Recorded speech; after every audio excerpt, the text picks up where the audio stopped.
जी अस्सलाम वालेकुम, कैफे आज के लेक्चर आगाज़ करते हैं। Lecture number 81। आज के लेक्चर में रिव्यू इंगेजमेंट को हम कंक्लूड करेंगे।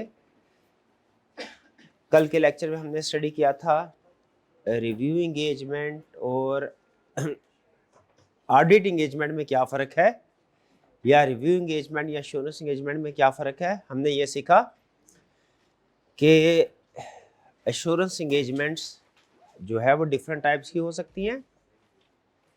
एक है एश्योरेंस इंगेजमेंट के फाइनेंशियल स्टेटमेंट की वेरिफिकेशन करना। इसकी दो एग्जांपल्स हैं। अगर फाइनेंशियल स्टेटमेंट की वेरिफिकेशन हाई लेवल पे करें इसे ऑडिट कहते हैं, अगर मॉडरेट लेवल पे करें इसे रिव्यू इंगेजमेंट कहते हैं। रिव्यू में चूंकि मॉडरेट लेवल की इंश्योरेंस है, प्रोसीजर भी कम होते हैं और हम फाइनेंशियल के साथ साथ नॉन फाइनेंशियल इंफॉर्मेशन की भी वेरिफिकेशन कर सकते हैं। जैसे कोई भी कंपनी अपनी परफॉर्मेंस के बारे में अपने KPIs अगर प्रेजेंट करती है किसी जगह पे, की परफॉर्मेंस इंडिकेटर अपने, तो हम उन ऑपरेटिंग KPIs को भी वेरीफाई कर सकते हैं। अपनी कोई भी तारीफ करे कंपनी, कहीं पे अपने बारे में कोई भी बात कहे, हम उसको वेरीफाई कर सकते हैं, चाहे वो फाइनेंशियल हो चाहे नॉन, दोनों को वेरीफाई कर सकते हैं। फाइनेंशियल की एग्जांपल क्या है? फाइनेंशियल स्टेटमेंट्स को वेरीफाई करना, फाइनेंशियल इंफॉर्मेशन की वेरिफिकेशन। नॉन फाइनेंशियल इंफॉर्मेशन की वेरिफिकेशन क्या है? KPIs, जैसे सस्टेनेबिलिटी रिपोर्टिंग। कंपनी, आपने शायद काउंटिंग में स्टडी किया होगा सस्टेनेबिलिटी रिपोर्टिंग, कि कंपनी अपने सस्टेनेबिलिटी प्रैक्टिसेस और लीगल रिक्वायरमेंट्स की कंप्लायंस को शो करवाती है। तो क्या हम इनको भी वेरीफाई कर सकते हैं एज ऑडिटर? बिल्कुल कर सकते हैं। नेक्स्ट चैप्टर है कल के लेक्चर में। फिर इसके बाद हमने रिव्यू को आगे लेके चले थे। हमने ये सीखा था कि रिव्यू, एक तो सीखा कैसे डिफरेंट है ऑडिट से। फिर हमने सीखा कि रिव्यू में हमने जब इंगेजमेंट साइन करनी है उसी तरीके से प्री कंडीशंस चेक करेंगे जैसे ऑडिट में करते थे। टर्म्स एंड कंडीशन भी होंगी। हाँ, कुछ थोड़ा फर्क था टर्म्स एंड कंडीशन में। इंगेजमेंट लेटर जो एग्री करते हैं, एक फ़र्क तो ये था इंगेजमेंट लेटर में रिव्यू इंगेजमेंट के हम लेवल ऑफ एश्योरेंस जो है वो बताते हैं कि मॉडरेट है, हाई नहीं है। हम कहते हैं ये ऑडिट नहीं है, ये रिव्यू है। और फिर इसके बाद एक और चीज़ टर्म्स ऑफ इंगेजमेंट में मेंशन करते हैं, वो क्या भला? Use and distribution of report. कि पूछें कि ये रिपोर्ट क्या आपने जनरल पब्लिक को शेयर करनी है, ये फाइनेंशियल स्टेटमेंट जिसका रिव्यू करवा रहे हैं, या किसी स्पेसिफिक पार्टी को। अगर जनरल पब्लिक को डिस्कस शेयर करनी हो तो फिर तो हम इसको डिस्ट्रीब्यूशन को रिस्ट्रिक्ट नहीं करते। लेकिन अगर किसी स्पेसिफिक पार्टी को शेयर करनी हो फाइनेंशियल स्टेटमेंट्स या ये रिव्यू रिपोर्ट, तो हम इसको रिस्ट्रिक्ट कर सकते। और कैसे करते हैं रिस्ट्रिक्ट वाला डिस्ट्रीब्यूशन रिपोर्ट को? कैसे रिस्ट्रिक्ट करते हैं? Other matter paragraph. इसका मतलब है बड़ी ही अहम चीज़ हमारे सामने आई कि जैसे ऑडिट रिपोर्ट में ओपिनियन के अलावा अदर पैराग्राफ आ सकते हैं, उसी तरीके से रिव्यू में भी अदर पैराग्राफ, जैसे एम्फसिस ऑफ मैटर आ सकता है, जैसे अदर मैटर पैराग्राफ आ सकता है। रिव्यू में भी एम्फसिस ऑफ मैटर पैराग्राफ आ सकता है, अदर मैटर आ सकता है, की अदर मैटर आ सकता है। की अदर मैटर क्यों नहीं आ सकता? वो तो ऑडिट मैटर है, रिव्यू मैटर थोड़ा ही है। की ऑडिट मैटर नाम में लिखा हुआ है, कौन सा मैटर है? वो ऑडिट का मैटर। रिव्यू का मैटर तो नहीं है, तो रिव्यू में तो नहीं आएगा, रिव्यू में नहीं आएगा। फिर जब हमने स्टडी कर लिया टर्म्स ऑफ एंगेजमेंट, फिर हमने प्रोसीजर, एग्रीमेंट हो गया, फिर नेक्स्ट स्टेज में हमने प्रोसीजर परफॉर्म करना सीखे थे, जिसमें अहम चीज हमने से, बहुत ही अहम चीज, अगर आपसे कोई कहे ना कि मुझे रिव्यू के प्रोसीजर बता दो, लेकिन एक लाइन में, आपने कहना है रिव्यू में inquiry, analytical and other review procedure perform होते हैं। और साथ ही अगली बात ज्यादा है मैं इससे, कि रिव्यू एंगेजमेंट में टेस्ट ऑफ कंट्रोल्स और टेस्ट ऑफ डिटेल परफॉर्म नहीं होते। और इससे भी अगली बात, और इससे भी ज्यादा अहम, अगर रिस्क आइडेंटिफाई हो जाए तो फिर test of control, test of detail perform हो सकते हैं, बिल्कुल हो सकते हैं, करने हैं, वरना नहीं, नॉर्मली नहीं होते। ये बात समझ आती है? फिर इसके बाद हमने कुछ प्रोसीजर्स पढ़े थे, वो प्रोसीजर हम पहले भी पढ़ चुके हैं, प्रोसीजर नए नहीं थे आपके लिए, ऐसा ही है। उन प्रोसीजर में कहीं पे था कि स्टॉक काउंट करना है, कंफर्मेशन लेटर सेंड करना है, ये होगा। सैंपल सेलेक्ट करके डॉक्यूमेंट्स को चेक करना है, जैसे चैप्टर 10 सब्सटेंटिव पोर्शन में करते रहते, ये होगा कोई?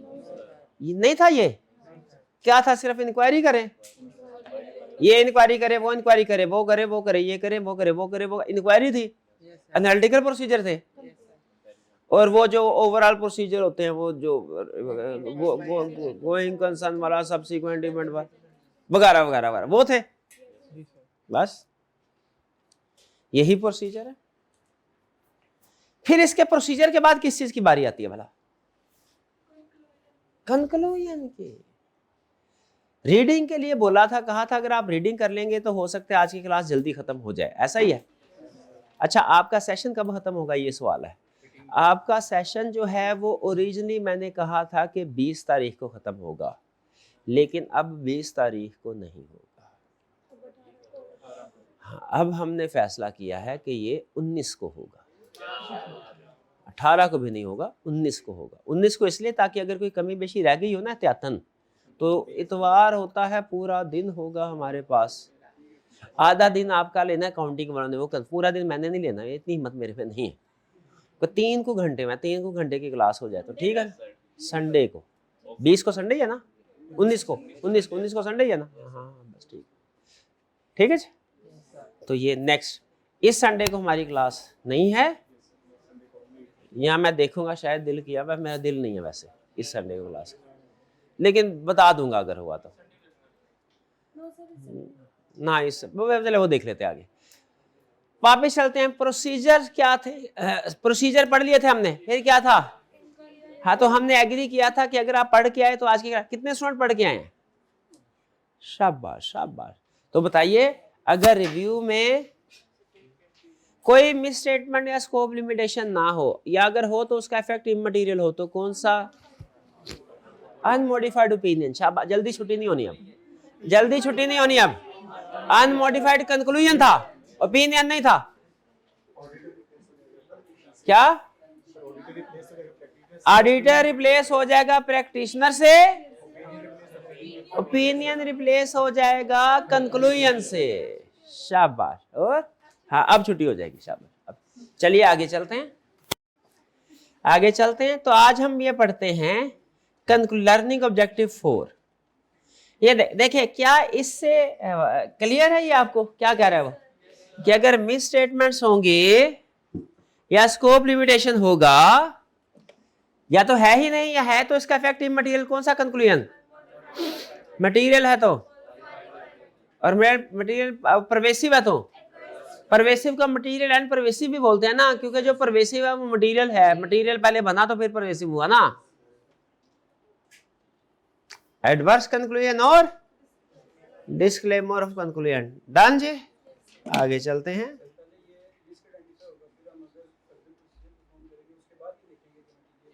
हाँ जी, जाहिर है, पहले रिस्क होगा, फिर प्रोसीजर होंगे, फिर ये स्टेज आएगी। बिल्कुल सही है, बल्कि उससे भी पहले एक्सेप्टेंस होगी। सबसे पहले एक्सेप्टेंस होगी, फिर टर्म एंगेजमेंट लेटर साइन होगा, फिर रिस्क असेसमेंट होगी, फिर प्रोसीजर्स होंगे, फिर उसके बाद ओपिनियन रिपोर्ट होगी। बिल्कुल ठीक, शाबाश। आगे चलते हैं। Headings and contents of modified conclusion. अगर मॉडिफाइड कंक्लूजन दे तो क्या होगा? आपने हेडिंग क्या देनी है फिर अगर कंक्लूजन मॉडिफाइड हुआ? क्या हेडिंग? क्वालिफाइड कंक्लूजन, एडवर्स, वही जो पहले देते थे। ऑडिट रिपोर्ट में भी इसी तरह होता था। ओपिनियन क्वालिफाइड, तो हेडिंग भी क्या होती थी? Qualified opinion. यहां पे क्वालिफाइड कंक्लूजन हो जाएगा। Provide a description of the matter given rise to modification a separate basis for conclusion पर। अच्छा, बेसिस फॉर कंक्लूजन भी होगा।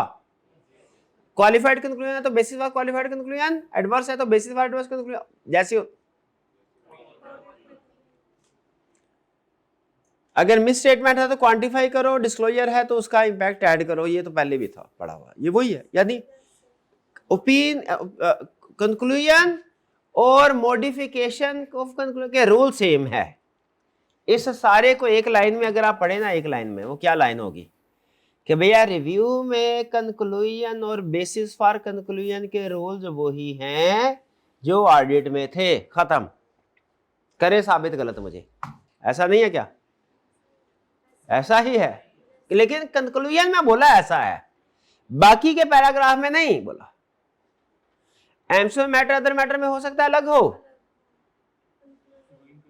गोइंग कंसर्न में हो सकता है अलग हो, की ऑर्डर मैटर में, बल्कि की ऑर्डर मैटर तो पता चल गया हमें, क्या पता चल गया भला? की ऑडिट मैटर ऑडिट का मैटर है, रिव्यू का नहीं है, क्योंकि उसके नाम में लिखा हुआ है। ठीक है,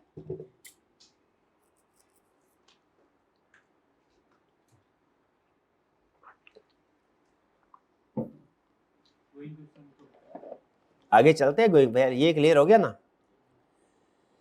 अब नेक्स्ट रिपोर्ट देनी है। रिपोर्ट के एलिमेंट देखिए, जो तो एलिमेंट सेम हुए ना तो वो हम डिटेल में नहीं जाएंगे, वो वही एलिमेंट वही रूल है। जहां पे फर्क होगा वहां मैं बताऊं। ऐसा ही है कि सारा एक्सप्लेन कर दूं, टाइम है वैसे मेरे पास, अगर आप कहेंगे सारा एक्सप्लेन कर, माइंड बना के आए हैं लगता है आज आप। रिक्वायर्ड एलिमेंट्स ऑफ रिपोर्ट क्या है? टाइटल क्या होगा? इंडिपेंडेंट प्रैक्टिशनर आएगा, ऑडिट रिपोर्ट नहीं आएगा, रिव्यू रिपोर्ट आएगा। ओके, एड्रेसी कौन होगा? एड्रेसी का मतलब क्या है कि रिपोर्ट किसके लिए बन रही है, किसके लिए बनती है?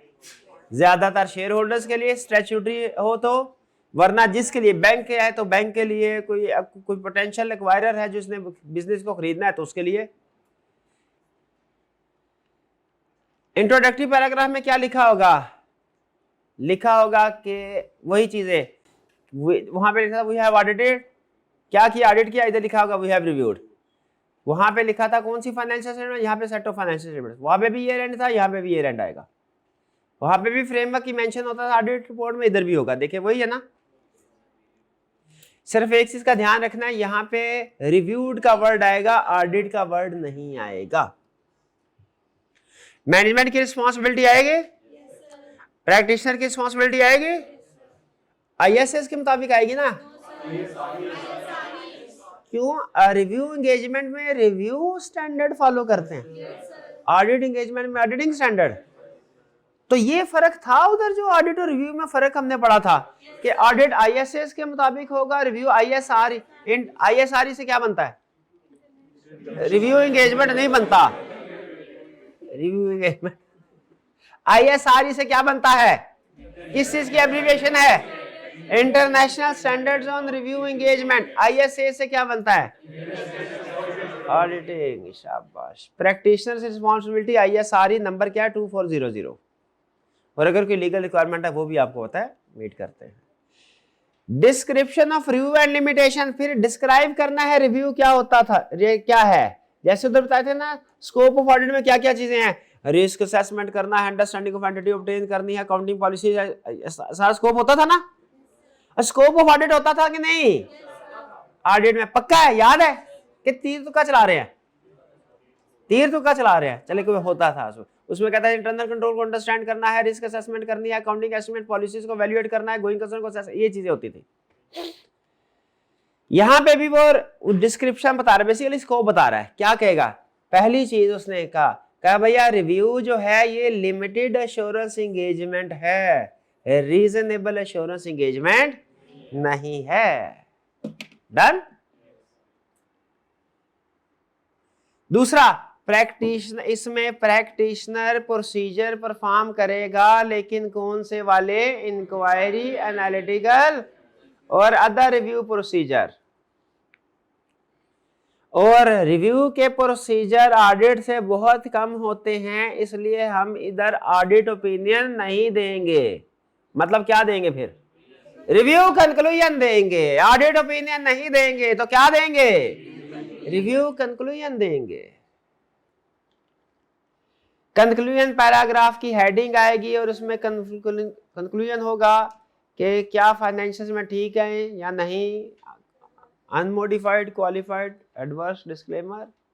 फ्रेमवर्क लिखा जाएगा किसके मुताबिक ऑडिट किया है। कंक्लूजन मॉडिफाइड है तो बेसिस फॉर क्वालिफाइड, एडवर्स में उसकी रीजन बताई जाएगी, मिस स्टेटमेंट वगैरह, और बताया जाएगा कि प्रैक्टिशनर ने ISRE 2400 को कंप्लाई किया है, उसके मुताबिक अच्छा, ये एथिकल रिक्वायरमेंट्स का मतलब क्या है भला? कि जो ऑडिट में आपने सेल्फ इंटरेस्ट सेट वगैरह एवेल्युएट करते थे ना, वो सारे कंसेप्ट हमारे रिव्यू में भी अप्लाई। यानी ऑडिट टीम का भी इंडिपेंडेंट होना रिक्वायर्ड है, रिव्यू टीम का भी इंडिपेंडेंट होना रिक्वायर्ड है। डेट होगी, प्रैक्टिशनर के सिग्नेचर होंगे और लोकेशन, एड्रेस, सिटी नेम। ठीक है जी। हाँ, ये नीचे क्या लिखा है? Optional and prohibited paragraph. क्या मतलब?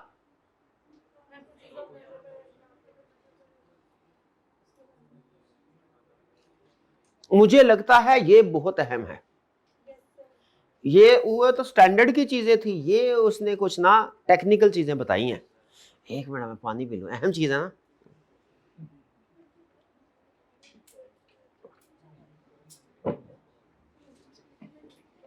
एमसीएस ऑफ मैटर पैराग्राफ, क्या एमसीएस ऑफ मैटर पैराग्राफ आ सकता है रिव्यू रिपोर्ट में?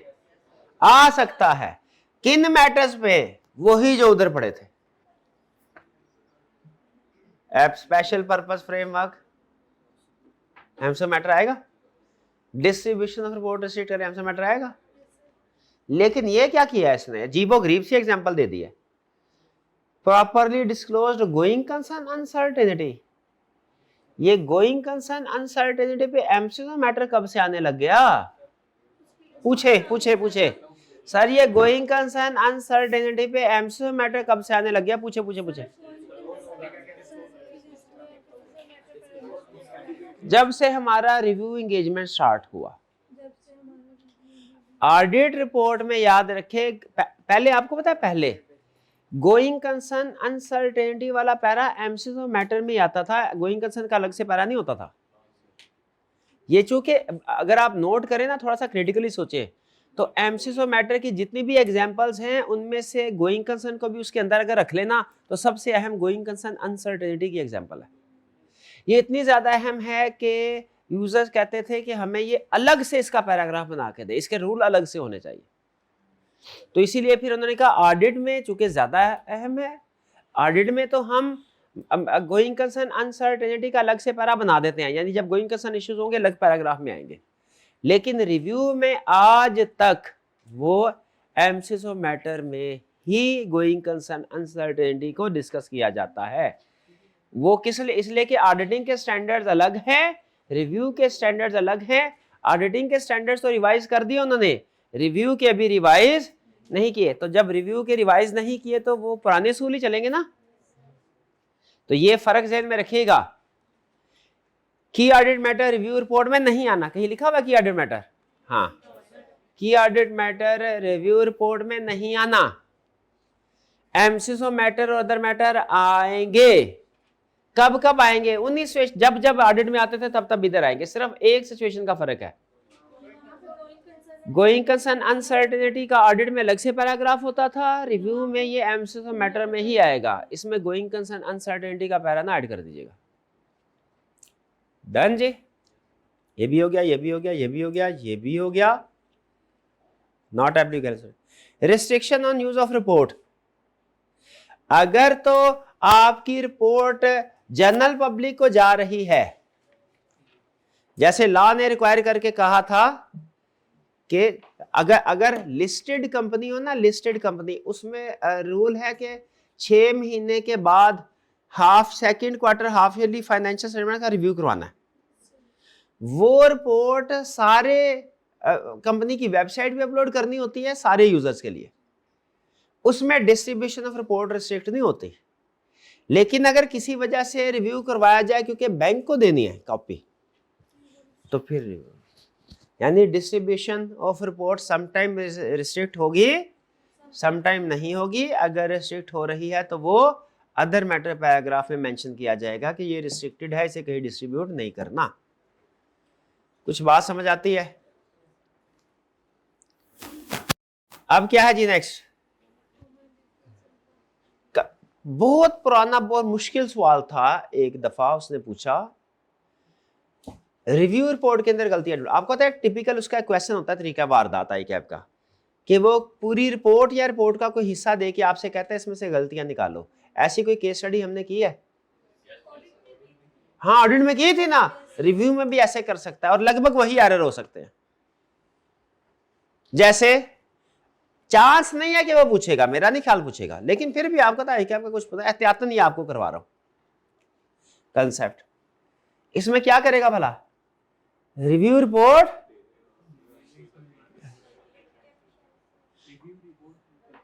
दे देगा, उसमें से कहेगा गलतियां ढूंढो, या उसका कोई एक पैराग्राफ। लेकिन मेरा ख्याल है पहले रिव्यू रिपोर्ट पढ़ते हैं फिर गलतियां देखते हैं क्या होंगी, ये ज्यादा अच्छा है। क्या कैसा आइडिया, लाइक आइडिया?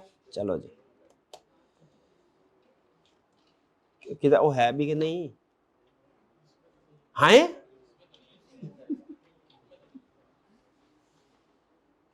नहीं, फॉर्मेट ही नहीं है।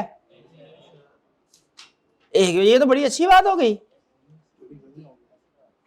एक मिनट है जरा, मैं रीचेक कर लूं जरा, पास कीजिए। ये क्या पास कीजिएगा जरा जी। ये आ गई हमारी रिव्यू रिपोर्ट, ठीक है। ये आपके साथ अलग से शेयर कर दी जाएगी। इसका फॉर्मेट जो है वो लेटेस्ट वाले एडिशन में कंटेंट्स हैं, इसके फॉर्मेट नहीं है। कंटेंट्स पढ़ दिए ना हमने, तो आइए जरा देखते हैं। अच्छा, आपने इसको याद नहीं करना, सिर्फ इसमें ज्यादा से ज्यादा जो चीज याद करनी है ना, जो कि आपके रिप्रोडक्शन में भी काम है, मैं आपको बता देता हूं। पहले मुझे बताइए, example of review report unqualified, यहां क्या लिखा है? प्रैक्टिस। ये वही टाइटल है जो हमने पढ़ा था। एप्रोप्रिएट एड्रेस ही होगा। एप्रोप्रिएट से क्या मुराद है भैया? क्या करने जा रहे हैं? चाय का कट मेरे लिए। दिल की बात बूझ ली आप, है दिल की बुझारते बूझ लेते हैं। एप्रोप्रिएट एड्रेसी, एड्रेसी किसके लिए? फिर क्या करें? वी हैव रिव्यूड, क्या मतलब? अगर यहां पे लिखा हुआ वी हैव ऑडिटेड, अब मैं एरर भी साथ साथ करवा देता हूं। यहां पे लिखा हुआ वी हैव ऑडिटेड, आपने क्या करना है? यहां पे लिखा हुआ auditors report, practitioners review. We have reviewed the accompanying financial statement of ABC company which comprise statement of financial position 1, comprehensive income 2, change in equity 3, cash flow 4, counting policies and notes other 5। अगर इनमें से कोई एक चीज missing हुई, जैसे statement of change in equity missing हुई, तो बता देंगे। यानी रिपोर्ट में एरर होंगे या मिशन होंगे। एरर का मतलब जो चीज होनी चाहिए वो गलत है, सही लेकिन गलत है। और मिशन का मतलब क्या है? और आपको पता है कि हम सीइंग इज बिलीविंग, सुना होगा आपने। जो चीज हमारे सामने है और गलत है वो हम आइडेंटिफाई कर लेते हैं, लेकिन जो चीज मिसिंग होती है वो आइडेंटिफाई करना थोड़ा मुश्किल होता है। तो मुमूमी तौर पे स्टूडेंट्स एरर्स आइडेंटिफाई कर लेते हैं, मिशन नहीं कर पाते। तो ये जो ऊपर उसने अगर ऑडिटर लिखा फौरी पहचान लेंगे आप, लेकिन अगर यहां पे कोई एक चीज मिसिंग हुई ना, तो रवानी में पढ़ते हुए आपको पता नहीं चलेगा कि एक चीज कम है।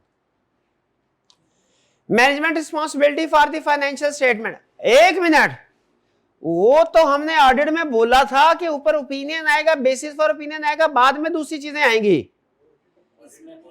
इसमें क्यों नहीं है पहले? क्योंकि वो ऑडिट है वो रिवाइज हुए थे, ये रिवाइज नहीं हुए अभी, ये पुराने चल रहे हैं। पुराना फॉर्मेट यही होता था, पुराना फॉर्मेट यही होता था। ऑडिट रिवाइज्ड थे, स्टैंडर्ड है। मैनेजमेंट, पहले इंट्रोडक्टरी पैराग्राफ, फिर मैनेजमेंट रिस्पांसिबिलिटी, देखिए वही रिस्पांसिबिलिटी है। मैनेजमेंट फाइनेंशियल स्टेटमेंट प्रिपेयर करेगी। आईएफआरएस फॉर एसएमईज, एसएमई समझ, small and medium size entity, कभी सुना है? आपने कहां सुना है? Okay. For such controls and management is necessary to enable for preparation of financial statement। भाई वही रिस्पांसिबिलिटी है, बस फ्रेमवर्क थोड़ा चेंज हो गया। वो आईएफआरएस होता था, ये IFRS for SMEs. IFRS for SMEs simplified version है आईएफआरएस का। प्रैक्टिशनर रिस्पांसिबिलिटी क्या है? Our responsibility is to express conclusion है जी।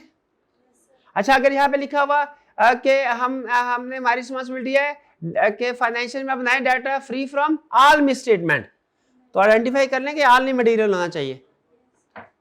यहां पे लिखा हुआ ऑडिटर रिस्पांसिबिलिटी, ये रिव्यू का लफ्ज रिक्वायरमेंट में लाजमी देख लीजिएगा। जिसने रिव्यू का लफ्ज रिक्वायरमेंट में स्किप कर दिया ना, उसने रिव्यू वाला सवाल कर देना है ऑडिट के मुताबिक। और आई के आपने बनाया ही ऐसे होना है कि रिव्यू वाला है तो उसमें जो कंसेप्ट डिफरेंट है वो पूछे, तो वो हो जाना गलत। और ऐसे होता रहता है। और ये आपसे तो दूर की बात है, ये सीफैप के स्टूडेंट से होता रहता है, क्योंकि ऑडिट के धड़ाधड़ सारे सेशन में ऑडिट किया, एंड पे आके रिव्यू वाला टॉपिक छोटा सा है हालांकि, लेकिन आई कैप के जिस दिन घुमाना डिसाइड किया ना आपके अटेम्प्ट में घुमाना है, तो रिव्यू में से 10-12 नंबर का क्वेश्चन कर देगा और आपका माइंडसेट क्या बना होगा, ऑडिट का पेपर है, सारे सवाल ऑडिट के ही होंगे। नहीं, ऑडिट के अलावा भी सवाल रिव्यू के भी हो सकते हैं, सस्टेनेबिलिटी रिपोर्टिंग का भी सवाल हो सकता है। तो कह रहा है we conducted our review in accordance with international standards on auditing. नहीं, रिव्यू एंगेजमेंट। अच्छा, अगर यहां पे सिर्फ ISRE 2400 लिख दे, आगे है नाम ना लिखे स्टैंडर्ड का, तो चलेगा? नहीं, नाम लिखना जरूरी है, कम से कम एक जगह पे नाम लिखना जरूरी है ताकि पता चल जाए इसका मतलब क्या है। एब्रीविएशन का यूज यही असूल यही होता ना, कम से कम पेपर में एक दफा पहले फुल फॉर्म लिख के आगे ब्रैकेट में एब्रीविएशन लिख ले, फिर धड़ाधड़ पूरे पेपर जो मर्जी एब्रीविएशन इस्तेमाल करे, एक दफा नीचे नीचे। शुक्रिया, जज़ाकल्लाह, शुक्रिया मेरे भाई। Next, ISRE 240 requires us to conclude whether anything has come to our attention that causes us to believe the financial statement। ये तो वही बात होगी ओपिनियन वाली, प्रैक्टिशनर की रिस्पांसिबिलिटी ओपिनियन एक्सप्रेस करना है ना। स्कोप ऑफ रिव्यू, इसको याद कर लीजिए। हालांकि ये वही चीज है जो आपने पढ़ी है कि रिव्यू में क्या कुछ होता है। गैस कर बताया क्या कुछ होता है रिव्यू में? लिमिटेड एश्योरेंस होती है, ऑडिट नहीं होती। इसमें क्या करते हैं? इंक्वायरी करते हैं, एनालिटिकल। देखिए वही बातें नहीं लिखी, a review of financial statements is limited assurance engagement, practitioner perform procedure primarily inquiry और क्या एनालिटिकल प्रोसीजर, और वैल्यूएट करता है एविडेंस कि क्या एविडेंस मिल गया, कि इसके साथ अदर भी लिखना है, ये अदर आ गया अदर, और वैल्यूएट करता है कि अगर सफिशिएंट एप्रोप्रिएट एविडेंस मिल जाए तो ठीक, लेकिन अगर लगे किसी जगह रिस्क है तो फिर मजीद प्रोसीजर होते हैं। Procedure perform in review are substantially less than those performed in audit in accordance with ISA, यानी जो ISA के मुताबिक ऑडिट करते हैं हम उसमें जितने प्रोसीजर हो और रिव्यू में जितने हो वो रिव्यू वाले कम है। Accordingly, we do not express an audit opinion on these financial statements। क्या कह रहा है? ओपिनियन नहीं करे तो क्या देंगे फिर? दे दिया नीचे कंक्लूजन। कंक्लूजन देखिए वही अल्फाज है, Based on our review, nothing has come to our attention that causes us to believe that these financial do not present fairly in all material respect, या do not give it। अच्छा, इसका मतलब ये हुआ, ये एडवर्स कंक्लूजन है, उसने लिखा हुआ है financial statement do not present Fairlie, तो ये तो एडवर्स कंक्लूजन नहीं हो गया? लिखा हुआ है, अब देखे financial statements do not present Fairlie. अच्छा, यानी हमें, यानी कोई ऐसी बात नहीं है कि जिससे लगे फाइनेंशियल स्टेटमेंट गलत है, ऐसा है क्या? ऐसा नहीं, यहां से शुरू नहीं करना फाइनेंशियल स्टेटमेंट गलत है, कहां से शुरू करना है? कोई ऐसी बात का पता नहीं चला कि फाइनेंशियल स्टेटमेंट गलत है, फाइनेंशियल स्टेटमेंट गलत है।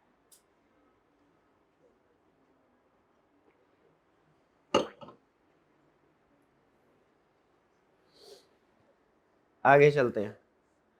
ये जो ऐसी बात है, ये बैठे होते हैं ना, ये रात को आते हैं टीवी शो पे चलते हैं, ये जो अपने आप को पढ़े लिखे बड़ा समझते हैं, क्या एंकर, हाँ बिल्कुल।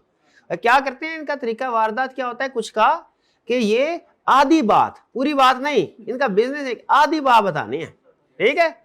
जैसे मैंने कहा भाई के खिलाफ इल्जाम लगा, मैंने कहा तफ्तीश में कोई ऐसा सबूत नहीं मिला कि इन्होंने चोरी की है, ठीक, क्लीन है, ये क्लिप काट देंगे, आधा उधर, कौन सा क्लिप निकालेंगे, इन्होंने चोरी की है, ये टैग बनाएंगे लंबा, वो थंबनेल पे, और चोरी की है, आगे क्वेश्चन मार्क, और सारे कहेंगे चोरी की है, चोरी की, क्लिक ठक ठक ठक ठक ठक ठक ठक, और 5 मिनट जाया हो जाते हैं। पता नहीं जिंदगी के कितने मेरे दिन ऐसे जाया हो गए हैं, बढ़ गए।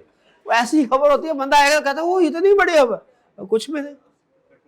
पेट्रोल की प्राइसेस में एक हैरत अंगेज कमी, वाकई हैरत होती है, देखिए, हाँ हैरत, क्योंकि बिजनेस आना चलता है। फाइनेंस की किताब थी, वो सीफैप में सुन था तब पढ़े थे, गोरे की थी।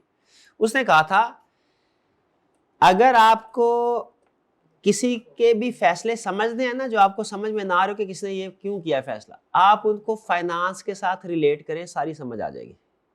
किसी के भी एक्शन को अगर आपको उसकी रीजन ना समझ आ रही हो कि क्यों कर रहा है, तो किससे रिलेट करें, फाइनेंस के साथ, रीजन समझ आ जाएगी। मैंने इसको आजमाया है। बात का ऐसा होता ना, गुजर रहा कि बंदा, सर मैं गुजरा था, मैं सोचा सलाम करता चलूँ आपसे, यही बताते हैं, तो फौरन जेहन में आ जाता है क्या कोई ना कोई काम, थोड़ी देर बाद काम हो जाता है, सर कोई महीने के एंड पे पेमेंट हो जाएगी आपको, तो इस तरह की बात है उदार। तो बहरहाल वापिस चलते हैं, पता नहीं कहां से कहां निकल जाते हैं हम। कहां थे हम, रिव्यू में, कि नथिंग हैज कम, तो इससे धोखा नहीं खाना। और ये एडवर्स ओपिनियन नहीं है, अनमोडिफाइड ही है। हालांकि क्या लिखा हुआ है, फाइनेंशियल में डू नॉट गिव, भाई कंटेक्स्ट समझो, समझ लिया कंटेक्स्ट, बस ठीक है, आगे तो वही है, सिग्नेचर डेट एड्रेस, कोई नई बात है ना। स्कोप ऑफ रिव्यू, इसमें अगर आप देखें ना तो स्कोप ऑफ रिव्यू आपका रिव्यू का स्कोप भी बताता है, स्कोप ऑफ रिव्यू आपका ऑडिट और रिव्यू के दरमियान में डिफरेंस भी बताता है। अगर कॉलम याद नहीं है तो ये लाइन लिखते हैं, ये भी डिफरेंस है, ठीक है। तो ये जरूर याद कर ले अगर करना, वरना जरूरत नहीं है, मेन कंसेप्ट आपको पता है। डन जी, क्या चीज, बेसिस क्या है, हाँ बेसिस फॉर ओपिनियन अगर अनमोडिफाइड है फिर नहीं आता, मॉडिफाइड हो फिर आता है। यहां पे भी हैरान हो जाए, क्योंकि ऑडिट रिपोर्ट में तो हमेशा आता है। अब ये देखिए ऑडिट रिपोर्ट रिव्यू में फर्क समझ रहे हैं, एक तरतीब का फर्क, एक गोइंग कंसर्न का फर्क, एक बेसिस फॉर ओपिनियन का फर्क या कंक्लूजन का। हाँ बेसिस फॉर कंक्लूजन ऑडिट में हर केस में आएगा, रिव्यू में सिर्फ मॉडिफाइड कंक्लूजन के केस में आएगा, बाकी नहीं आएगा। ऑडिट में तरतीब पैराग्राफ की कुछ और है, ओपिनियन से शुरू होता है, यहां पे ओपिनियन कंक्लूजन एंड पे आता है। और तीसरा फर्क क्या है, गोइंग कंसर्न उधर अलग पैराग्राफ आएगा, इधर एमसीक्यू मैटर में आएगा। ये तीन फर्क है। क्लियर, कोई ज्यादा मुश्किल बात तो नहीं है। चलिए वापस आ जाते हैं, अब पढ़ते हैं हम कि रिव्यू रिपोर्ट में कौन कौन सी डेफिशिएंसीज हो सकती हैं। कह रहा है एड्रेसी मिसिंग होगा या इनकरेक्ट, एड्रेसी है ही नहीं, यहां किसको लिख दिया addressee. For example statutory report थी, स्टैट्यूटरी रिपोर्ट, स्टैट्यूटरी मतलब जो सर्कुलेट करते हैं सबको वेबसाइट में, और एड्रेसी लिख दिया डायरेक्टर्स को। स्टैट्यूटरी रिपोर्ट होती है वो सबके लिए होती है, आपको पता है ना, half yearly report. Introductive paragraph में आईएसए का रेफरेंस दे दिया जाएगा, जो गलत होगा, क्यों गलत होगा, component of financial statement missing होगा जो आपने identify. Practitioner responsibility paragraph not for, पहले कौन सा पैराग्राफ था, फिर क्या, प्रैक्टिशनर रिस्पांसिबिलिटी पैराग्राफ ही गायब होगा। उसने मैनेजमेंट रिस्पांसिबिलिटी पैराग्राफ के अंदर ही दोनों की रिस्पांसिबिलिटी मिक्स कर दी होंगी, सेपरेट करेंगे आप उसको। फिर स्कोप पैराग्राफ में लिखा होता है कि ऑडिट ओपिनियन एक्सप्रेस नहीं कर रहे, ये फर्क है, ये लाइन मिसिंग होगी। और चलते चलते आपको पता नहीं चलेगा कि हम इस तरह की कोई स्टेटमेंट लिखते हैं कि ओपिनियन नहीं देना। एप्लीकेबल फाइनेंशियल रिपोर्टिंग फ्रेमवर्क का रेफरेंस, क्या ओपिनियन में रेफरेंस दिया जाता है, क्या हम ये लिखते हैं financial statement give true and fair view, या in accordance with applicable financial reporting framework भी लिखते हैं। ये सारे एरर्स आपकी ऑडिट में भी रेलिवेंट है, ऑडिट में भी इसी तरह के एरर दे सकता है रिपोर्ट में, वो जाहिर है उसके लिहाज से थोड़ा चेंज कर लेगा। कंक्लूजन पैराग्राफ में फ्री फ्रॉम मटेरियल मिसस्टेटमेंट की बजाय क्या लिख दे, free from all misstatement, material की बजाय क्या लिख दे, restriction on distribution wrongly included, statutory engagement है, डिस्ट्रीब्यूशन को रिस्ट्रिक्ट कर दिया, नहीं कर सकते। जो लॉ ने आपने कंपनी लॉ में पढ़ी हुई है रिव्यू एंगेजमेंट, वो सबके लिए होती है हाफ ईयरली, ठीक है। Material misstatement wrongly reported as MCQ matter, material misstatement को क्या कर दिया, आपको शायद ये सुन के हैरानगी होगी, मैं स्टूडेंट था ना तो आई कैप उस वक्त एक न्यूज़ लेटर इशू करता है, छोटा सा 4-5 चंद एक सफ़ों का था न्यूज़ लेटर। उसमें इंटरेस्टिंग चीज़ होती है, उसमें एक दफ़ा रियल के आई कैप ने इन्वेस्टिगेशन की थी, एक सीए फर्म को उन्होंने वार्निंग इशू की थी। उसने किया क्या था भला, क्लाइंट ने डेप्रिसिएशन रिकॉर्ड नहीं की थी और उसने इसे एमसीक्यू मैटर में मेंशन कर दिया था कि मैनेजमेंट ने डेप्रिसिएशन रिकॉर्ड नहीं की। बताइए आई कैप ने क्यों, ये रियल केस है, आई कैप ने क्यों वार्निंग इशू की? मिस स्टेटमेंट, ये तो बच्चों वाला कंसेप्ट है कि भैया मिस स्टेटमेंट है, क्वालिफाइड ओपिनियन है ना, एमसीक्यू मैटर में नहीं आना। होगा कोई अंदर खातिर डीलिंग, आई कैप ने पकड़ ली, आई कैप ने वार्निंग इशू कर दी, भैया ये क्या कर रहे हैं आप? तो ये इस तरह का काम करेंगे, रिपोर्ट गलत है। Address of practitioner missing, address ही नहीं होगा, या डेट ऑफ रिपोर्ट मिसिंग होगी, नीचे जो 2-3 चीजें होती है ना। तो ये कुछ समझ आ गया आपको? ये आपकी लिस्ट जो है ना, लिस्ट ऑफ एरर, ये रिव्यू रिपोर्ट के लिए भी अहम है और ऑडिट रिपोर्ट में भी। ऑडिट रिपोर्ट में एक दो और एरर, वो रीजनेबल एश्योरेंस की बजाय अगर मैक्सिमम एश्योरेंस का वर्ड यूज कर ले, वो गलत है। की ऑडिट मैटर में अगर लिख दे कि हमने इसके ये true and fair view present करता है की ऑडिट मैटर, ये भी गलत है। की ऑडिट मैटर पे अलग से ओपिनियन नहीं दिया जाता, रिपोर्ट में एक ही ओपिनियन आता है ओवरऑल, पता है ना ये कंसेप्ट। तो ये कुछ एरर्स हैं। डन जी, क्लियर। चलिए ये रिपोर्ट का फॉर्मेट जो है ना, ये आपके साथ अलग से शेयर कर, हालांकि अगर आप थोड़ा सा नोट करें ना, तो ये जो एलिमेंट है ना, एलिमेंट, यही सारी रिपोर्ट है बेसिकली, रिपोर्ट में यही चीज, लेकिन फिर भी एक फॉर्मेट लग सुना तो आपकी तसल्ली हो जाती है कि हाँ हमने जिंदगी में एक दफा रिव्यू रिपोर्ट पढ़ी हुई है। तो मैंने आपको यहाँ पे पढ़ा दी, चाहे तो पिक्चर ले लें, आपके साथ अलग भी व्हाट्सएप ग्रुप में शेयर कर देंगे, ठीक है जी। चलिए जी, लेक्चर का ये हिस्सा यहाँ खत्म होता है, लेकिन एक चीज भूल गए आप, चाय नहीं, केस स्टडी किसने प्रैक्टिस करनी है, पास्ट पेपर के क्वेश्चन किसने प्रैक्टिस करने हैं। ये फैसला आपने करना है कि कौन से वाला क्वेश्चन केस स्टडी करनी है, कि उस्ताद ने करना है। बस फिर भाई का काम भाई को करने दे, आपका काम सिर्फ एक है, टाइम पे फीस दे दे हमें, बस बाकी सारे काम हमारे हैं, ठीक है जी। और वो आपने कर दिया अपना काम, हमारा काम रह गया है। हमारा काम क्या है? चाय देना हमारा काम नहीं है, कैंटीन में नहीं बैठे, क्लासरूम में बैठे हैं चाय देते। Differentiate between review engagement of financial statements and the annual audit, छाप छूप देंगे। टेबल फॉर्म में लिखना पसंद करेंगे कि वो डिस्क्रिप्टिव फॉर्म में, जैसे स्कोप ऑफ रिव्यू में था टेबल, ओके डन, जैसे मर्जी कर लें, लिख दे बस। State any 3 procedure which are generally adopted by practitioner, क्या लफ्ज बोला? To obtain evidence in review engagement, छाप देंगे। सारे इंक्वायरी वाले लिखेंगे, सारे एनालिटिकल वाले लिखेंगे, सारे रिव्यू के मिक्स चार्ट बनाएंगे। मिक्स चार्ट हमेशा ज्यादा मजे की होती है, ऐसे ही है। तो मिक्स चार्ट, एक उधर से पकड़ लिया, एक उधर से, या 2 उधर से, एक उधर से, ऐसे करके कॉम्बिनेशन ज्यादा बेहतर ना। भैया ये तो केस स्टडी आ गई, था ही नहीं तो अभी कर लेते हैं, ताकि कल ना होमवर्क नहीं, कल नए सिरे से, नया स्टैंडर्ड, नई एनर्जी के साथ जिंदगी का आगाज नए सिरे से कल होगा। ऑडिटर के रिक्वायर्ड में कह रहे हैं, describe how practitioner should address the above issue and implication it have on review report of interim financial statement. Effect on report भी पूछ रहा है और कोर्स ऑफ एक्शन भी पूछ रहा है। बोले क्या कर रहा है? आपने एग्जाम में अलर्ट हो जाना, ये प्रैक्टिशनर क्यों लिखा, ऑडिटर क्यों नहीं लिखा। और खास review review review review review review, इसको अंडरलाइन करें, इसको अंडरलाइन कर लिया, अब इसको ओवरलाइन करें, ओवरलाइन करें, अब इसको साइड लाइन भी कर दें, हाईलाइट भी कर दें। रिव्यू एंगेजमेंट कह रहा है, क्रीमेंट company chartered accountants are engage in the review of interim financial information. Interim का मतलब क्या है? हाफ ईयरली या क्वार्टरली भी हो सकता है। Babar textile limited for the half year ended 30 June 2008, increase in oil and energy prices and current inflationary trend prevailing in the country has resulted in substantial losses and company's outlook is negative। कहता है prices बढ़ गई है, inflation बढ़ गई है।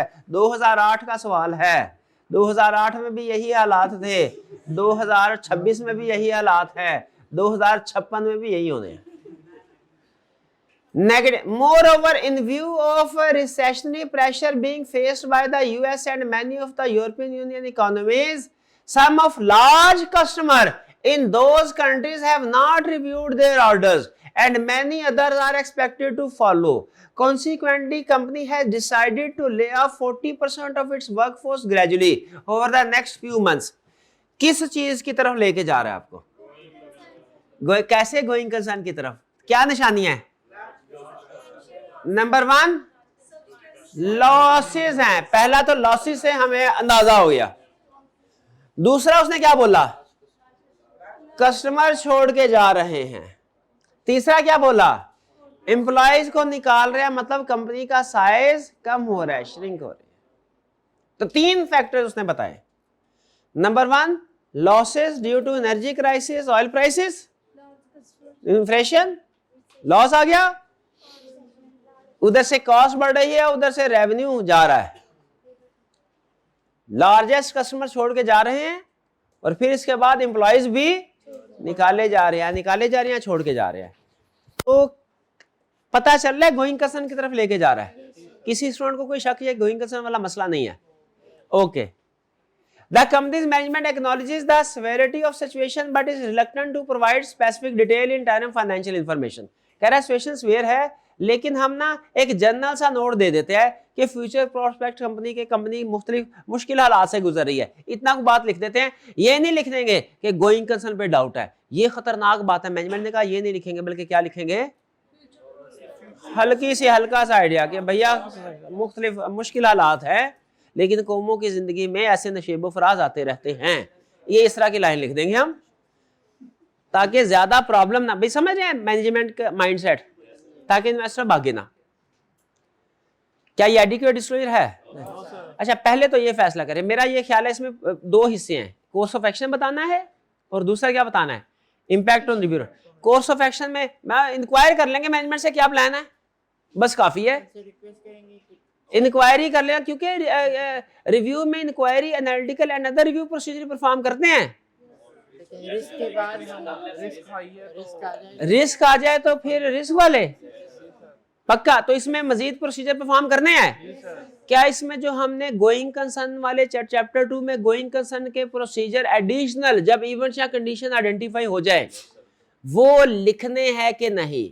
1 word answer बताएं। क्यों लिखने हैं? और रिव्यू में तो डिटेल प्रोसीजर नहीं करते। हाँ, जब रिस्क तो हो गया, रिस्क आइडेंटिफाई तो कर दें भाई, कर दें, डन। अब आ जाए impact on review. Course of action हो गया, रिव्यू पे इंपैक्ट क्या है? डिपेंड करता है कि क्या going concern uncertainty adequately disclose करती है मैनेजमेंट के नहीं करती। अभी इंडिकेशन यह है कि नहीं कर रहे। हम मैनेजमेंट से कहेंगे, रिकमेंड करेंगे कि इसे एडिक्वेटली डिस्क्लोज। जनरल बात ना करो, क्लियरली लिखो कि ये गोइंग कंसर्न पे डाउट है, अनसर्टेनिटी है। मैनेजमेंट या तो करेगी या नहीं करे। अगर डिस्क्लोज नहीं करती मैनेजमेंट, इसी बात पे कायम रहती है, तो इफेक्ट मटेरियल है तो कंक्लूजन, और अगर परवेसिव है तो डिस्क्लेमर, परवेसिव है तो एडवर्स, एडवर्स बस। और इसके अलावा क्या बस हाँ ना, बेसिस पैराग्राफ, हाँ बेसिस पैराग्राफ के practitioner shall explain the nature of misstatement in basis for qualified / adverse conclusion। और फिर इसके बाद एमसीक्यू मैटर की ऑर्डर मैटर नहीं रेफर नहीं करना है। नहीं सर, ये रिव्यू है, रिव्यू में क्या मैटर नहीं आता, शाबाश नहीं आता। तो ये तो तब हो गया इंपैक्ट ऑन रिपोर्ट अगर डिस्क्लोज नहीं किया। अगर मैनेजमेंट ने ये डिस्क्लोज कर दिया सारा सही, अनमॉडिफाइड कंक्लूजन, चुप कर गए हैं, कुछ मजीद बोले, बेसिस नहीं आएगा, बेसिस नहीं आएगा। अनसर्टेनिटी, इधर शाबाश शाबाश शाबाश शाबाश। अनसर्टेनिटी का पैराग्राफ क्यों आएगा? क्यों आएगा अनसर्टेनिटी का पैराग्राफ? मटेरियल अनसर्टेनिटी का पैराग्राफ आएगा ये कह रहे हैं? तो नहीं आएगा ना। कौन सा पैराग्राफ आएगा? एम्फेसिस मैटर आएगा। शाबाश, एम्फेसिस मैटर आएगा। रिव्यू है, ऑडिट थोड़ा ही है। वो रिवीजन ऑडिट में हुई है। रिवीजन में उन्होंने तरतीब चेंज कर दी। रिवीजन में क्या किया था भला? आईएसए जब रिवाइज हुआ स्टैंडर्ड, पैराग्राफ की तरतीब चेंज कर दी, गोइंग कंसर्न को अलग कर दिया। ठीक है, ये रिवीजन हुई थी। डन जी, क्वेश्चन समझ आ गया क्या करना है? इसका मतलब कि जिस तरीके से ऑडिट पे इंपैक्ट पूछ रहा है, रिव्यू पे भी पूछ सकता है, तो कोई परेशान होने की बात नहीं है, सेम है। सिर्फ दो चीजों का ध्यान रखना है, गोइंग कंसर्न का अलग पैरा नहीं है, एमसीक्यू मैटर में आएगा, और की ऑडिट मैटर नहीं आएगा। बाकी सारे असूल वही जो कि ऑडिट के। कुछ बात समझ आती है? Next question, auditor of listed companies required to review the half yearly financial statement. अच्छा, ये वो जो एससीसीपी वाला हाफ ईयरली रिव्यू है ना कंपनी, उसकी बात कर रहा है। उसने अगर एग्जाम में लफ्ज ऑडिटर लिख भी दिया ना गलती से, तो आपने ये नहीं कहना भैया ऑडिटर तो होता ही नहीं, प्रैक्टिशनर होता है, ये सवाल हो ही नहीं सकता, गलत है, छोड़ के। ऐसे नहीं करना। सवाल को जवाब देना है, सवाल पे क्वेश्चन रेज नहीं करना। ठीक है, क्वेश्चन को क्वेश्चन नहीं करना, क्वेश्चन को आंसर करना। कह रहा है मुझे ऑब्जेक्ट बताओ such review and how does it differ from audit. Objective क्या है?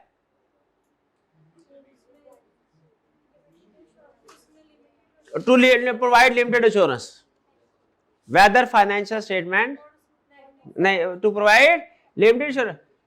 ठीक है, whether anything has come to our attention. और फिर इसके बाद डिफरेंस। डिफरेंस क्या होगा? ओके, ऑब्जेक्टिव क्या है? लिमिटेड एश्योरेंस प्रोवाइड करना। ऑब्जेक्टिव क्या है?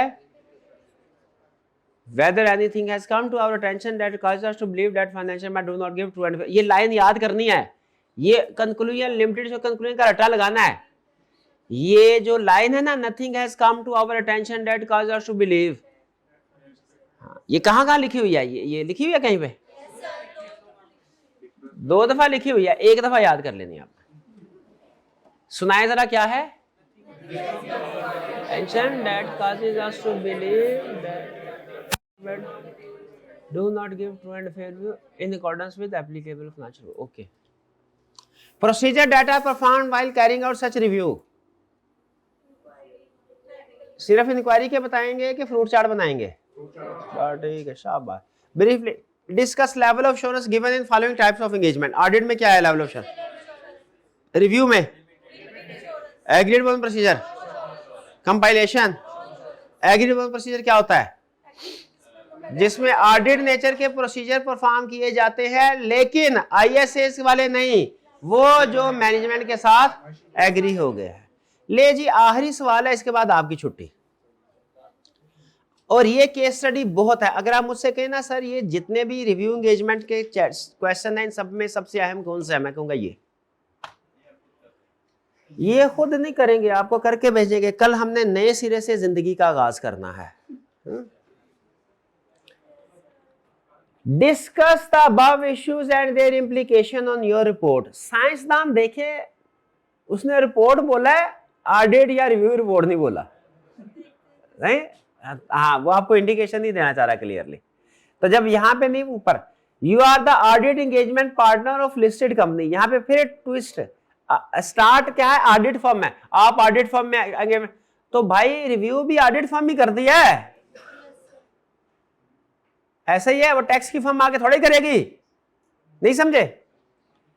The firm is currently in the process of completing limited scope review of SL's interim financial statement for the half year ended 31st December 2007। इस एक line में 3 indication दे रहा है, जिससे पता चल रहा है हमें ये रिव्यू वाला केस है। लिमिटेड स्कोप रिव्यू, इंटरम, यानी हाँ जी, हाफ ईयर। फिर the audit team has recently concluded their work with following findings for your. पहला, inventory is a significant item of balance sheet but the practitioner was not asked to attend the stock count at the end of period. Consequently, the audit team relied on the count communicated by management. ये तो scope limitation हो गई। क्यों stock count ना करना scope limitation नहीं है? वो ऑडिट में है, रिव्यू में नहीं है। क्यों रिव्यू में क्यों नहीं है? क्योंकि रिव्यू में test of control, test of detail required ही नहीं अनलेस रिस्क आइडेंटिफाई। तो इसमें हमने जवाब में पता क्या कहना है? क्या कहना भला? इफ करके कि इफ इंक्वायरी और एनालिटिकल प्रोसीजर से इन्वेंट्री में कोई रिस्क आइडेंटिफाई नहीं हुआ तो एविडेंस मिल गया, कोई प्रॉब्लम नहीं, अनमोडिफाइड कंक्लूजन। लेकिन अगर इंक्वायरी और एनालिटिकल प्रोसीजर से रिस्क आइडेंटिफाई हुआ तो फिर फर्दर प्रोसीजर परफॉर्म करने चाहिए थे, नहीं किए तो स्कोप लिमिटेशन होगी। ये इफ क्यों किया? क्योंकि क्वेश्चन में उसने हमें कोई ऐसी इंफॉर्मेशन नहीं दी जिससे पता चले कि रिस्क है कि नहीं। रिस्क के बारे में कोई इंफॉर्मेशन नहीं दी, कि दी है कोई इंफॉर्मेशन? नहीं दी। डन, आगे चले। Next, A setup of the company in Lahore having carrying value of rupees 235 million has been sold to an associated undertaking related party. क्या related party को रिव्यू एंगेजमेंट में कंसीडर किया जाता है? रिव्यू एंगेजमेंट में भी करते हैं। ओके, लिखा हुआ था अदर वाले में, इंक्वायरी एनालिटिकल, इंक्वायरी में या अदर रिव्यू प्रोसीजर में रिलेटेड पार्टी लिखा हुआ था। ठीक है जी, लिखा हुआ था। The minutes of the board of directors showed that transaction was carried out at arm length price. No explanatory note has been given in the financial statement in this regard. अब associated undertaking से क्या पता चला? Related party transaction है। Question मेरा सिर्फ एक, क्या रिलेटेड पार्टी ट्रांजैक्शन रिव्यू की फाइनेंशियल स्टेटमेंट में डिस्क्लोज होनी चाहिए? यस, उसने बोला हुआ रिलेटेड पार्टी को बारे में पूछो तो इसलिए बोला है क्योंकि इंक्लूड करनी है। नहीं करते तो मिस स्टेटमेंट होगी। इफेक्ट क्या होगा? हाँ, क्वालिटेटिवली मटेरियल है, qualified conclusion, likely to be material qualitatively. पढ़ा ना related party disclosure qualitative. Clear? आखिरी क्वेश्चन, ये आपने कोशिश करनी है कि एनालाइज करें, और मैं आपसे एक सवाल पूछूंगा एंड पे कि ये फर्स्ट वाले से कैसे डिफरेंट है। As a percentage of total debts, the provision for bad debts are in accordance with the previous history of company. ये क्या किया उसने बोला? Analytical procedure. क्या इससे कोई रिस्क आइडेंटिफाई हुआ है? क्यों कैसे कह सकते हैं कि इससे कोई रिस्क आइडेंटिफाई नहीं हुआ? क्योंकि उसने कहा है कि वो in alignment with previous history है। However, due to time constraint, कोई यही है ना, क्योंकि वो इन अकॉर्डेंस विद प्रीवियस हिस्ट्री है तो इसका मतलब क्या है? जैसे पैसे तो रिस्क नहीं है, कोई अनयूजुअल चेंज नहीं है कोई। However, due to time constraints, the practice of using age analysis of debtors have not been used this time. कि इस दफा हमने एजिंग एनालिसिस नहीं किया, तो ये तो एविडेंस ही नहीं पूरा हुआ। क्या हो गया? कैसे? क्यों नहीं जरूरत? रिव्यू में test of control, test of detail perform नहीं करते, तो ये इफ करके आंसर करेंगे ना। फिर हम इफ करके आंसर नहीं करेंगे, सीधा कह देंगे कि नहीं चाहिए। क्यों? क्योंकि इस पार्ट में क्लियरली बता चुका है कि रिस्क नहीं है। कैसे बताया उसने? पार्ट 1 में हमने इफ क्यों किया? हाँ, क्योंकि उसमें रिस्क का जिक्र नहीं। अगर उसमें भी ये कहता ना कि इन्वेंट्री का बैलेंस वैसा ही है जैसा पिछले सालों में होता था और मैनेजमेंट ने हमें बता दिया कि लेवल ऑफ ऑपरेशन सेम है, तो फिर इसमें भी हम यही कहते, इफ ना करते, सीधा कह देते कि नो नीड अनमोडिफाइड कंक्लूजन। लेकिन उसमें हमने इफ करके आंसर किया क्योंकि रिस्क के बारे में नहीं बताया था। थर्ड में उसने रिस्क के बारे में बताया। कंसेप्ट समझ आ रहा है? इसी तरह की टेस्टिंग होगी। एक्सपेक्टेड है ये वाला क्वेश्चन, इस स्टाइल का क्वेश्चन एक्सपेक्टेड है, आपसे टेस्ट करेगा। करने कुछ भी कर सकता है, एक्सपेक्टेशन बता रहा। डन जी, अभी है टाइम। चले, हाँ, वादा किया था आपके साथ कि जल्दी छुट्टी दे देगा, जल्दी छुट्टी, ठीक है, ताकि आप ये ना समझे कि एंड में भागम, क्योंकि भागम भाग करनी होती ना, आपको छुट्टी कभी ना देता अभी, ऐसा ही है।